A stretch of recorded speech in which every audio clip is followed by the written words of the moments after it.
Funny, isn't it? How even the best of men can be deceived by their true nature.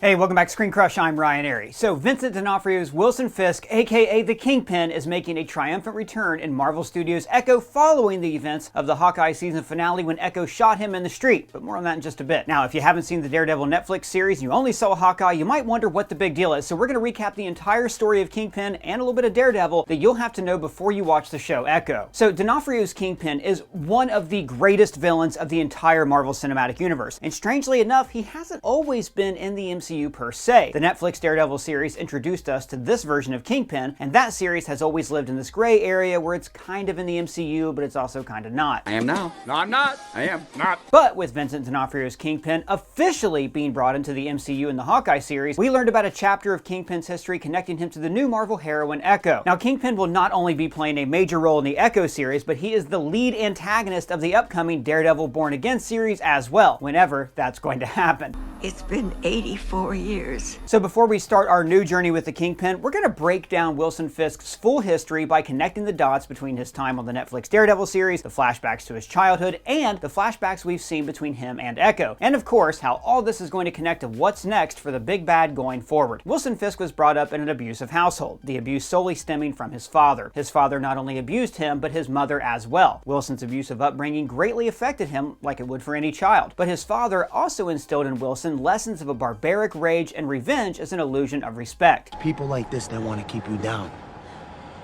keep you afraid. You have to show them that that can never happen. His father's teaching melded violence and respect in the eyes of young Wilson Fisk and would ultimately be his father's downfall. One night when Wilson's father was beating his mother, Wilson took a hammer and hit his father over the head and killed him. Now this was our first glimpse into the Kingpin's rage that was fostered by his father. Major daddy issues? Check. Now this of course parallels the values instilled in Matt Murdock by his father and the lessons we'll see Wilson instill in Echo later in life. After Fisk kills his father, his mom sent him to live on a farm with family. After that, Fisk moved to Asia. When Fisk returned to New York City, he began building his criminal empire. He partnered with a man named William Lopez, Maya Lopez's father. Now Fisk and Maya became close during this time. You remember that, right, Doug? Doug, where are you? Oh right, Doug's working out. Well, without Doug, I guess we have to... I'm back. Got a New Year's resolution. I want to get better at running upstairs. Oh, that's awesome, man. You know, I've been starting my New Year's resolution to work out more, and that's actually why I've been drinking AG1, my daily dietary supplement, and they're a partner for this video. So I've been drinking AG1 for about 2 years now, and it's become an important part of my daily routine. Say more. Well, buddy, this is what we call a foundational nutrition drink. It is the best way to make sure that I get all the vitamins and minerals that my entire body needs throughout the entire day. It has 75 different ingredients, including vitamins, minerals, superfoods, probiotics, and adaptogens. And that is why this is the best nutritional drink I have ever used for workout recovery. I recover faster, and the high magnesium cuts down on muscle soreness. Like if you have taken a long break from working out and you're just now starting back, then this drink is perfect for you. AG1 is a great way to make sure that you don't get run down and you have plenty of energy all day. But this is not a caffeine rush. AG1 contains rhodiola, magnesium, and vitamin B to create sustained energy throughout the entire day, which means you get more done, you're not working late, and you just feel better. It's also very easy to use. You have 1 scoop and 8 ounces of water. We add some of the vitamin D3 plus K2. Shake. And that is all you need for the day, every day. Now, because this is so easy, it has become an essential part of my daily routine. No messy blenders, just powder, water, shake, and you're on your way to a healthier day. I am amazed at how easy that was. Right? And by the way, this is all backed by science. The ingredients in this are body compatible and easily absorbed. AG1's approach has even been published in peer-reviewed scientific journals. So, if you sign up with our link in the description, you get a 1-year supply of the immune-supporting vitamin D3 plus K2 and 5 travel packs with your purchase. Trust me, if you're traveling a lot, you start to feel run down, these are what you need. Just click the link in the description to get started on your first purchase of AG1. Okay, so back to Kingpin. Kate Bishop's father, Derek Bishop, sought out a loan from Wilson Fisk, but during the Battle of New York, when the Chitauri attacked, Derek was killed. This left Derek's debt unpaid. Kate's mother, Eleanor Bishop, was then brought into the fold and committed to working for the Kingpin until her late husband's debts were finally paid. And your husband owed a small fortune. Which I have repaid tenfold by now. Following the Battle of New York, the Kingpin was determined to not only rebuild his empire, but also Hell's Kitchen as well. But his plan included making the city crumble even more so he could rush in as its white knight. He founded Union Allied Construction, which gathered many government contracts, but this company also acted as a cover for Fisk's criminal activities throughout the city. His illegal operation was at risk of being exposed when Karen Page uncovered the truth about Union Allied. She shared this information with a Union Allied employee named Daniel Fisher. In response, Fisk had Fisher killed and framed Karen for the murder. And then in comes a really good lawyer. We're her lawyers. Foggy Nelson and Matthew Murdoch of Nelson and Murdoch take on Karen Page as their very first client. But Matt, of course, wasn't just a really good lawyer, he was also a really good vigilante. Daredevil was able to obtain evidence and deliver it to Ben Urich at the New York Bulletin and expose the corruption of Union Allied. In response, the Kingpin began to cut loose ends. Fisk would later visit an art gallery where he would meet his beloved Vanessa. All that matters is, how does it make you feel? It makes me feel alone. Not only was Fisk taken in by the beauty of Vanessa, but he was also enamored by a white painting that resembled the white wall his father made him stare at when he was a young boy. When Fisk finally worked up the courage to ask Vanessa on a date, she questioned him about his cufflinks. They were my father's. Now, Fisk didn't want Vanessa to know about his business dealings and his connection to crime. And then, this dude just came in and embarrassed him. I want to tell you, my brother and I, we gratefully accept... Wesley will take care of you. You embarrassed me. Embarrassed me in front of her. This began Fisk's war with the Russian mafia, a war that he welcomed. It'll start a war. I'm counting on it. Simultaneous to Kingpin's war with the Russian mob is the beginning of the war between Fisk and Daredevil, both in a court of law going up against Matt Murdock and in the streets going up against the devil of Hell's Kitchen. Next, we meet Melvin Potter, the man who would go on to make Daredevil's suit, but he started out by making a bulletproof suit for the Kingpin. Need anything else, Mr. Fisk, sir?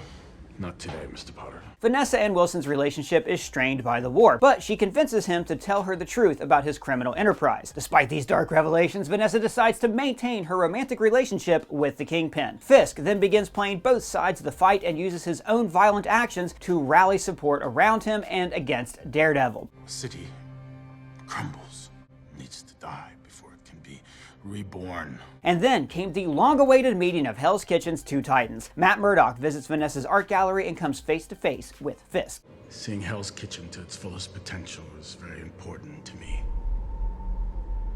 I feel the same way. And shortly thereafter came the meeting between Fisk and Matt's Daredevil persona. The city will burn you in effigy.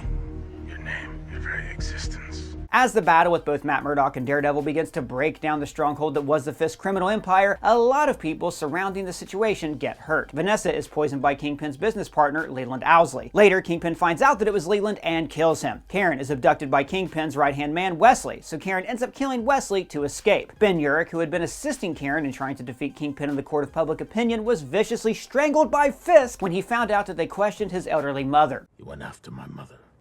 That's not something that I can forgive. A dirty cop named Carl Hoffman finally told the truth about Kingpin's criminal enterprise, and Wilson was promptly arrested. It means that I'm not the Samaritan, that I am the ill intent. So Wilson's money influence runs deep, and he even had FBI agents on the payroll helping him to orchestrate his escape. Once Fisk was free, Matt Murdock knew that the corruption had infiltrated the legal system, and now it was time for vigilante justice. He donned his new suit, made by Melvin Potter, and confronted the Kingpin in an alleyway. And guys, I kid you not, this is one of the best fight scenes of any Marvel project ever. There's no lasers from hands or explosions or robots punching aliens, but there is so much emotion in every single punch, and every scream, and every drop of blood. This fight parallels the biblical story of David and Goliath, with Matt Murdock standing up against the power and the might of this towering figure, both literally and figuratively, and he won. Fisk is finally locked up, but it wasn't long before his power and influence began to infect within the prison walls. Inmates and even prison guards and bosses were now on the payroll of the Kingpin. In his solitude, Fisk learned about a man called Frank Castle, aka the Punisher, who was wreaking havoc in New York City on various gang members. And so began Fisk's plan to recruit the Punisher. He was able to convince Castle to plead guilty in exchange for information about who killed Frank's family. I see you got my message. So once Frank Castle arrives at Rikers, the two men meet, and Fisk expressed his sympathies for Castle's lost family. Castle quickly shut him down and insisted he get to the point. Fisk offered Castle a path of revenge on those who robbed him of his wife and children. This man, he most definitely had a hand in the massacre in the park. Now, Wilson's true plan, of course, was to seize power from another inmate with dominance over the prison, a man called Dutton. Kingpin told the Punisher that Dutton would have knowledge on who murdered Castle's family. Now, Castle wasn't stupid and knew that the Kingpin had to have an ulterior motive for wanting Dutton gone, and asked why Kingpin didn't just kill him himself. So why haven't you done it yourself? Kingpin explained that he wasn't looking to add any more time to his sentence. Now, at first, Castle rejected the idea of doing any bidding of a crime boss like Fisk. However, he was eventually convinced to go through with it, and he confronted and murdered Dutton. Fisk then ordered for the cell block to be locked down and sicked the prisoners on Castle. I couldn't have done it without you. Now, Frank survives this brutal attack by killing every single attacker. He was then placed in solitary confinement. Fisk and Castle then meet again, and after exchanging some blows, the two carved out a new plan. Fisk admitted that tying up a loose end and having Castle killed was his original plan, but now he sees that Castle would serve him greatly on the outside. He ordered for Castle to be set free from his chains and released to the outside, where he would eradicate the remaining crime rings, leaving Fisk unchallenged when he was released. Frank agreed with the caveat that he'd also be coming for Fisk. Later, Matt Murdock would visit Fisk in prison. Now keep in mind that at this point, the Kingpin does not know that Matt is Daredevil. Matt confronts Kingpin about being the one responsible for Castle's escape. Frank Castle is a killing machine, and you set him free, which means you're aiming a loose cannon at someone, and we both know it. Matt then made the mistake of mentioning Fisk's beloved, Vanessa. You screw with me now, just a little bit, and you'll never really be with your one and only Vanessa. Fisk continued playing 3D chess and staged an assassination attempt on himself. That, on top of a facade of cooperation with the FBI, led to Fisk being released from prison and placed on house arrest in his penthouse in the city. Now, during this time, Fisk began manipulating the agents around him, but some couldn't be bought with money. Agent Ray Nadeem began doing the bidding of Fisk in exchange for information on other criminals that Nadeem could bring in as his own catches. Fisk is using you, Agent Nadeem. That's what he does. There was also Benjamin Poindexter, who would go on to become the infamous Bullseye. Poindexter had a very troubled childhood and was a veteran that suffered from severe mental illness. While serving as an FBI agent on Fisk's detail, Fisk began to manipulate and corrupt Poindexter, turning him into his own personal Daredevil, literally. I'm Daredevil. Fisk knew that if he was going to rebuild his empire and escape the confines of the FBI, he would need to eliminate both Daredevil and Matt Murdock. But he soon learned that the two were actually one and the same. How did you find that out? Well, he saw security cam footage of the blind lawyer fighting his way out of an attack on Rikers Island that was also orchestrated by the Kingpin. Again, another awesome fight, some of the best fight choreography in all of Marvel. And I have a feeling we're going to see the return of this style in the Echo series. Now, as Fisk flipped on various criminals, he was awarded luxuries such as the return of his suits, his furniture, and his artwork. So, Fisk flipping on other criminals gave him luxuries, but it also cleared the playing field for his own criminal enterprise. The FBI was unwittingly clearing the playing field for Fisk's return. Fisk was then able to have Vanessa return to the States, safe from prosecution, and able to join him in his penthouse. Shortly thereafter, the two began planning their wedding. But then, Daredevil and Poindexter went full Vince Vaughn and Owen Wilson and crashed it. Julie and I wish you the absolute best. Matt revealed to Poindexter how the Kingpin had been using him and manipulating him the entire time, but this didn't change things between Matt and Poindexter. The three got into a giant fight in Kingpin's penthouse where we see Kingpin break Poindexter's spine. Daredevil and Kingpin continue to fight, and Daredevil finally gets the upper hand. Kingpin tells Daredevil that he'll have to kill him because he will never stop coming for Karen Page and Foggy Nelson. Daredevil counters by promising that if Foggy or Karen are harmed, he will see to it, as Matt Murdock, that Vanessa spends the rest of her life in prison. You won't harm Karen Page or Foggy Nelson, because if you do, I will go after your wife. Kingpin agrees to surrender himself in exchange for Matt's word that Vanessa will be left unharmed. The Kingpin is then taken to prison again, but a few years later, during the events of Avengers Infinity War, Thanos' snap happens. Kingpin survives the blip, and we can assume that during the chaos he was able to escape prison. Or perhaps we'll learn that Daredevil or Vanessa blipped, leaving Kingpin feeling free to escape without suffering the consequences of his deal with the devil. As Fisk attempts to rebuild his empire once again, Hawkeye's presence as the Ronin throws a wrench into his plans. Like we saw in Avengers Endgame, Clint Barton is now the Ronin and is executing crime lords, including members of Fisk's own tracksuit mafia. Now, Fisk was, of course, on Ronan's list. During the time of Ronan's hunt, Fisk put out a tip on his partner, William Lopez, Echo's father. Just like how Fisk used the Punisher, the FBI, and Bullseye to eliminate his enemies for his own personal gain, he had done the same with Ronan. Fisk was now in charge of Lopez's operation, and Echo became Fisk's enforcer, unaware of his connection to her father's murder. Fisk ordered Eleanor Bishop, who remember is Kate's mom and wife of Derek Bishop, who taken a loan from Fisk years back. Fisk ordered Eleanor Bishop to kill a man named Armand, who had become aware of their illegal operation. I've got powerful friends too. So Clint Barton returned to New York City, targeting Fisk's operation. Kingpin then placed a bounty on Clint's head because he didn't want an Avenger to get too close to the truth. Someone is hired. The Black Widow assassin. This has gotten very real. Very quickly. Fisk and Eleanor have a meeting where they discuss the path forward for their business ventures. Fisk reminds Eleanor of all the money they have made together, but Eleanor insisted that her debt has been paid, and with her daughter being back home in the city, she cannot continue their arrangement. My daughter is home now, and she's getting too close. Eleanor then launched a veiled threat at the Kingpin by informing him that she had evidence that could bury him, so he best let her walk away. I want you to know that I have been keeping an insurance policy. Eleanor. Copies of everything in a safe place. Eleanor Bishop, abandoning her position, along with Kate Bishop and Hawkeye proving to be a thorn in his side, began to fuel the Kingpin's rage. He decided to confront Eleanor. Don't leave, Eleanor. Come here. Let's talk. And we gotta talk about the fact that Kingpin just ripped the door off of a car. Holy shit. In the comics, Kingpin does exhibit what we in the real world would call superhuman strength. And while in the Netflix series he held his own against Daredevil, he was in no way superhuman. So we've discussed before that he may have gotten his hands on some super soldier serum, which we saw making its rounds in Falcon and the Winter Soldier. It's also possible that Fisk had some type of hydraulic exosuit under his business suit, giving him super strength. When Kate confronts Kingpin, we see her shoot him with her bow and arrow. What are you going to do with that?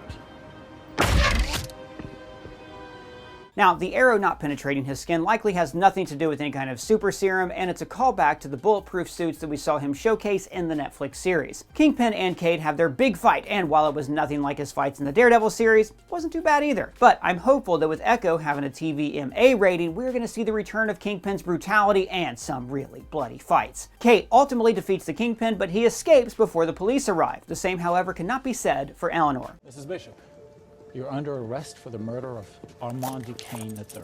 As Kingpin limps away from his fight with Kate Bishop, he is encountered by Maya, who has now learned the truth about Kingpin's involvement in her father's murder. Maya, just like in the comics, shoots Kingpin in the face.